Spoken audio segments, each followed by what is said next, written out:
everyone. I welcome you to yet another interesting episode of your favorite TV show, Spotlight with me, Aisha.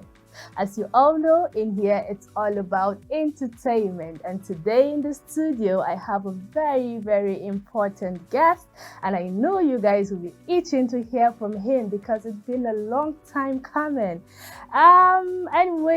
Before we go into details, we're going to take our very quick break, and when we return, you're going to hear from our guest.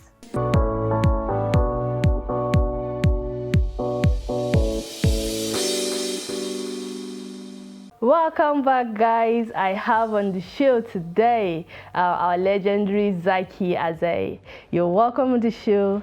Thank you. It's good to have you here. Like it's a childhood dream, actually. Oh, that's nice. During our childhood, my dad was your #1 fan, and we had all your collections and a lot. I hope he still is. Yes, he is. Don't worry, you get to know that after the show. And we've been wondering, you just went off. What really happened? Where have you been? I won't say I'm off. Maybe 2 years ago, because my last release, my latest song, is 2 years old now. So, yes, you are right to say I'm off. But I guess I was a little bit busy with maybe live performances within and outside the country, plus the TV program that I now do, so my hands are a bit filled up now, but I have a lot of fans who have been on my neck. So I am apologizing, and it won't be 2 years, one song again. Yeah. From now on, at least every 6 months, I get to do one song. Please, we can't wait. We really can't wait. No problem. Yeah. So you are one of the pioneers of hip-hop music in Nigeria. Yeah. Tell us how you started. It wasn't easy, especially coming from the northern part at that time. You dare not even say you want to be a musician, given our orientation in the north here. So I started by miming on TV stations in Kaduna. I would just go and mime. I would get back home and they would flog me, beat me, and but I would sneak again and go and do it. I wanted to be a musician. I was, and then one time I think it was my mom that saw a lot of people, a lot of kids were just following me, hailing me. I've become a local champion. Yeah. She was like, hi, this boy. So there was a bit of allowance. Maybe they now give me 20% space and say, okay, let's see what you make out of it. But go to school, you must read your book and all that, And then for we in the north at that time, the kind of Western music that appeals to us more was rap music. Yeah, even though in Lagos and everywhere it was reggae, dancehall, but the stations in Kaduna, in Jos, I can tell you that for sure, in Kano, especially Kano, Kaduna, Jos, because those are the 3 states that were ruling music then. We have this battle, we always fight who is the king. I was the king in Kaduna. Yeah. A guy called Mr. T, who is now Idris Abdul Karim, was the king in Kano then. And then there's a guy called LD Extra Large, who was the king in Plateau then. So, there was this rivalry. But, out there, apart from the north, it's people who were on top then were Blackie, reggae, Daniel Wilson, reggae, dancehall, and we have Majek Fashek. There was no hip hop, So one day I saw Sonny Ade performing somewhere abroad. I felt bad. I was like, so I'm a local champion. Is it how I'm going to end up? So I went to Lagos. The story is long though. I was rejected several times. Nobody would take me in. And even to record the song, I remember the producers, Albert Kalu, Sam Obuzo, they were laughing they would laugh at me. Say, Kai, Aboki won't play music, They say instead of going to rear the cattle in the bush, you are here, you know. They were just... So, but when I now asked them to play this bass line, play this, and the thing started coming out well, they say, this is good though. It's actually you know? a talent. So, I now recorded my first rap song, but now to get a recording deal, the companies then were like EMI, international companies, Premier Music, Polygram, and because they didn't have any recorded artist that was a hip hop or rap artist, so nobody agreed to give me a contract. It was difficult. For 3 years I kept on. I was in different, kept begging. Then I now went to do a remix of a popular song that was also raining at that time, just to con them to accept me. I think it was Onyeka when it was One Love, Keep Us Together. Yeah. So I now did a rap version of, I think, The Bug in the Street Now. I'm mad in the head. My chorus was One Love, struggle to stay alive, living in the world, struggle to stay alive. And then, but still, I think it was one lady, Tolu Gay in EMI, that now saw me and said, young man, what's the problem? Because I was frustrated at this time and sitting outside their gate on the floor. So she said, okay, come. So I went in, listened to my songs. They had the Onyeka one. They said, well, this Onyeka song is a popular song. So if we try it, let's just give him a trial. So that was how my story. And then the surprising part is that I just wanted to come and show all my rivals in the north that look, I'm no longer, I just wanted to record this Hausa song. The remix of Mama Shata and all these rap songs, and go back to the north and now show them that, okay. But to my greatest surprise, when the songs eventually came out, it was even the Hausa songs that the Lagosians were loving. The remix of Fatima Nekeso Koza Mutu, the Mama Shata's remix, those were the songs that stood out. And I had to stay back in Lagos. And that was how my journey started. And the next is history. Yes, yes. That's nice. So, what music actually brought you out to Spotlight? Well, that's always a difficult question for me to answer, because there are a lot of songs. While the first album came out and there was the remix of Mama Shata, there was Fatima Nekeso, there was songs like Doshima.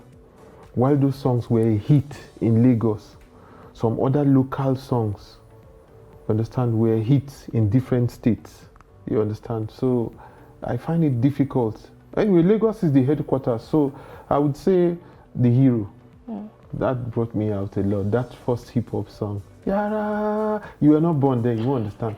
Meganga sungone. Yara meganga sungone. Take kaka. Haba. Oh yeah. Okay. Can you? Okay, we can say music was a childhood dream for you. Yeah, it was. Like it's something that it's not something you just picked from the street all of a sudden. I wanted to be. I just wanted to be in a position where I can touch lives, even at a very tender age. Yeah. Then, because all the governors were military, I wanted to join the army. It's either I join the army or I become a musician, so that I can impact on people positively. That's why if you listen to my songs from this time I started up to today, you will not hear any vulgar. Yeah. It's not negative. It's always something to encourage you or something.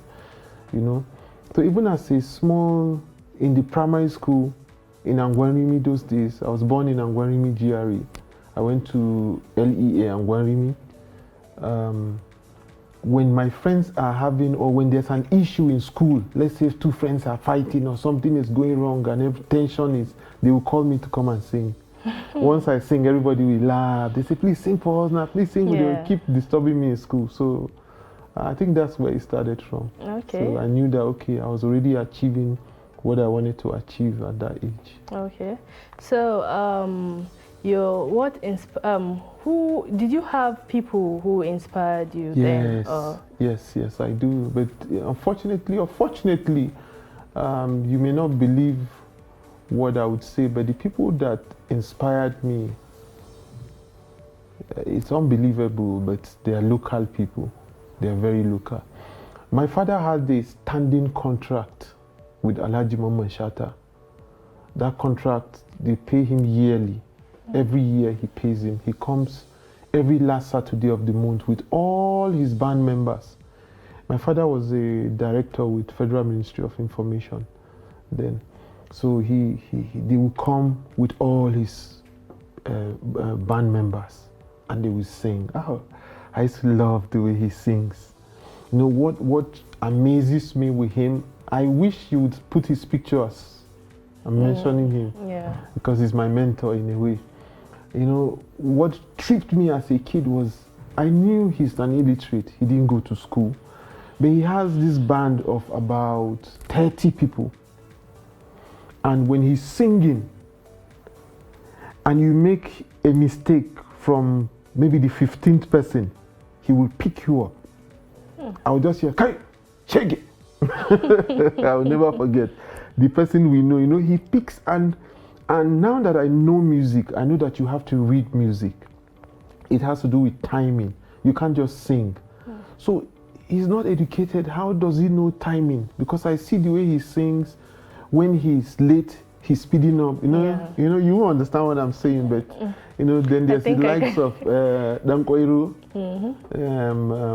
the Michael Jackson. This song is the one I really liked, who eventually died. May his soul rest in peace. Sandy Dankoiru. I listen to him a lot. I know all their songs off head, all of them. So those were the people that were inspiring me then. So I now, as a hip hop person, I now started taking their melodies. You understand? Even if you hear the Mamman Shatta song, that do, everything I took from him is the Kalangu sound that I used, you know. So for me, those were the people that inspired me. However, when I started performing on stage, the people that I now learned stagecraft from, how to move, one of my best stage artists was Rasky Mono. He's also late now. I learned a lot from Rasky Mono. I learned a lot from Daniel Wilson, the stage control, the way they control the crowd and everything. So those are the people I learned from. That's really nice. So tell us the secret behind this, your touchlight. Like there's no Zaaki without touchlight. So what's behind it? I wanted to answer you the way I always answer everybody, but let me tell you the truth about this touchlight. So when they eventually gave me an opportunity in EMI to record a song, now they've had the Onyeka Onwenu song. That is what gave me the contract. When I went to the studio, if I had played the Mamman Shatta thing, they would not give me the contract. But so whilst I was recording this rap song in the studio, I was praying in my mind, you know, this is a country where they don't listen to rap music. Nobody loves, everybody does reggae or raga. So I was just a bit afraid and then praying to God that, please God, help me to be famous. Let them accept this music. Let it be famous. Let it give me money. Let me not be put to shame. You know, I was just praying. So while I was praying, the security man kept his torch somewhere far in the studio. So I saw the torch and I went to the torch and grabbed it and said, God, you know, you say we are the light of the world and the salt of the earth. That with this torch, I am making a covenant with you. Just make me rich, make me famous. I promise I will never derail. And I will not sing anything vulgar. You will not see me dance dirty on stage. You will not, just make me rich and famous. So the torchlight, I now said to God that I will carry this torchlight everywhere I go to remind me of the covenant that I made with you. Wow, so that's actually a strong one. That's the true story of the That's a strong one. I think most people have never heard this story. No, like this most this people is have not this is heard a it. new one here you get. So this Yeah. is the story behind his torchlight. Yes. And I also want to know the story behind the cap. Yeah, this is Being that you are originality. you are a TV Yes, yeah. originality. I was opportune to meet the Naughty by Nature when they came to Nigeria. In fact, it was in my car in Lagos that I was taking them around to show them. And they also said so many things. They said why they liked me is because my rap music is African, is original, that they feel so ashamed when they hear songs from Africa trying to sound like American people, you know. At that time, I haven't started that they like originality, that they are proud, they boast, they call themselves African Americans. And then we in Africa are trying to be like them, them that is, you know. So I said, okay, let me even put my traditional cap on the thing. To make it more original. To make it more original. Okay. So how will you compare music of then and with now, the one we have now?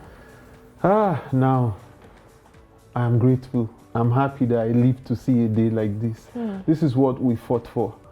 In our time, the TV and radio stations, we played 95% Western music. They don't like playing Nigerian music. Nigerians don't like Nigerian. It's only with traditional musicians or something, you know. But Nigerian music was a struggle for the Nigerian artists at that time, you know. But now, wow. Now we are the only country left for us to conquer, that is beat them, is America. Even with Americans now we are 50-50, because anywhere you go to in the world, I was in Paris and the radio station was playing the Nigerian music, the Nigerian song. And so is other fringe, you know. Anywhere you go to in America, in UK, in Europe, Nigerian music, we're even winning awards nationally now. So I'm very happy where Nigerian music is now. We have finally found ourselves. And that, however, I give all the credit to Nigerians, you know, apart from the Nigerian artists, because the turning point was when Nigerians decided to embrace Nigerian music. And I also give credit to Nigerians in diaspora. They helped us. We're here, we're struggling to make, you know, they now came back home. They started coming back home with their expertise. It started with Mohit, D'banj, Don Jazzy, what's this Funke Akindele's husband? I can't remember his name again, but they're all from diaspora. They now came with what they have learned from there. Banky W, diaspora, Tiwa Savage, diaspora, you know, so they now came with all those, you know. So it also gave us here a boost. So Nigerian music was now properly established. Even Burna Boy, diaspora, all of them came from outside. It's only Wizkid we know that is our original brood. That's why he's the king, you know. Okay, so comparing the way music was done then and that of now, like you see, music of then, I think for me, I feel has it more meaning. Yes. What can be done to it's a two-way make a thing. difference here? It's a two-way thing. I think I've been asked this question before. You see, one, the musician himself, as he's singing, he's expressing himself, he also has responsibilities and expects to make money, pay school fees, pay rent, look good, you know, the same way any other person wants to earn a living. Now, I blame our Nigerian government more in terms of bad messages in music. Why? Because some of the artists, that's why I'm worried if Dari Atalade is not releasing a new song every day. I'm not happy, because those are the few that we have left that are doing good songs. Dari Atalade, Kobam Sasukwa, what's this guy? Timi Dakolo, you know, reasonable songs. But you can imagine Nigeria is celebrating Independence Day, for instance.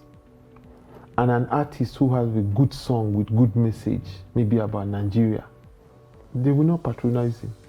They will go and bring an artist who is singing about wind your waist or do one thing, you understand, and play on that day. So how are you encouraging the Nigerian artists to do songs like that? You sing for HIV/AIDS, you sing for peace and unity, and the day they are doing something on peace and unity, they will go and get a different artist who is singing something else, That maybe not about sending weed same or about a message. girl or something. So you see, the country itself is not helping the Nigerian artists to do the right thing. Okay. So I think that's where the major problem comes from. So the artist is now forced to follow the bandwagon and make some money. Can I proudly tell your fans out there that Zaaki is coming back fully this time? I've been back. Maybe you've been too busy to see what's going on, but I'm back. I'm very back now. Okay. Go on social media and see what's happening. Okay. Yeah. I mean, my songs, well,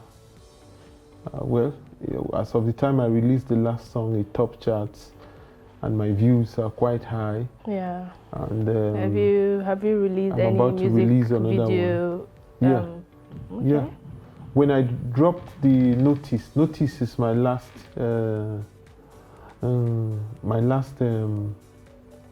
album, my last single. Sorry, not album. So but Notice about almost 2 years now. So already there's something in the pipeline. If not because I have an event, I have an event that I do every year called True Nigerians Award, and we're about to do it in Abuja here again, which is why I'm around now. So after the event, you will definitely hear a new song. So with Nigeria growing generally in the entertainment world, like we highlighted, so what would you have done differently if you were an upcoming artist? Now? Yes. For an upcoming artist, now first, if I am an upcoming artist, I will first sit down and get all the Nigerian songs that are hits. That was what I did when I was starting my own career. Just those songs should be your case study. Find out why are they liked, why are they hits. I would follow my senior ones and go to the club in those days before I started. They will caution me to sit down. I'll sit down. But I'm there to observe. There are some certain songs that once you play it, everybody will rush to the hey! I find out why are those songs liked. So when you study what is making what and why is making another person or a product successful, it will help your own product to also be successful. So that's what I did. Okay. So are we expecting any latest release, single or album? Like tell us about it. Not album. Well, I've been pressurized to do a remix of Mata. Okay. They enjoyed the song so much that they want me to put a bit of English. So I'm working on it now with a producer called Chucky in Lagos, and I would do a remix. I will feature a female artist, either Ira Star or Simi on it. Just give it a broader, so that those who are loving the song without even understanding what it's saying can now have a cue. Once I'm done with that, at the same time I'm working on my main song. Nigeria is a funny country. If you do a remix, they will say, he doesn't have ideas again. No. He doesn't know what to sing. That's why he's doing a remix. But I just want to drop that Mata remix and then do my main song. So the two of them are coming at the same time. I have this passion to help people. So if you listen to most of my songs, most of the artists that I feature are upcoming, just to help them. And all the ones I have featured have already made it by now. Understand? I can call names, like KC, all those people, they were my products. Okay. But now I think I've helped enough people. So now I want to start featuring the mainstream, like Olamide, like the big names. Let me also help myself. All right, that's beautiful. Like the whole story of how you started and where you are right now. It's really, really interesting. I'm But grateful. before we leave you, we really want a freestyle from you. Like, let's bring back that vibe, like that Zaaki vibe that we've missed. Really need Okay. that touch, yeah. Okay, I'm just thinking which song now to do. Okay. Maybe I should do the Mata because you are a woman. Yeah, Cool? please. Okay. Mata iyayemu nesu dole ne mu zangirma masu wata guda guda so tara daidai ku dubi yunkurin haifa yaya yan uwa ku bare na mata ta mata iyayenmu ne su yan uwa ku bare na mata haka. That's so nice. Okay. Thank you so much for coming, Right. sir. Thank you for having me. Yeah. All right, guys, you've heard it all from our one and only Zaaki. Yeah, and you also heard that a lot are coming up, you know, so we shouldn't give up on our own passion. And Zaaki is coming back to actually, he said he's already back. Okay, so he's coming back with full force this time to our screens. So let's look out for that.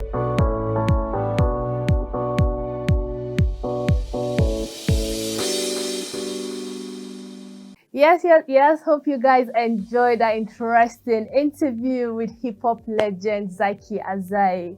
As you all know, or as you've all heard from him, he's back with full force.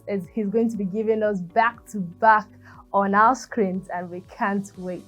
And viewers, with this, we've come to the end of today's episode. Don't forget to join us same time next week for a more interesting episode. Until then, it's bye for now and enjoy the rest of your weekend.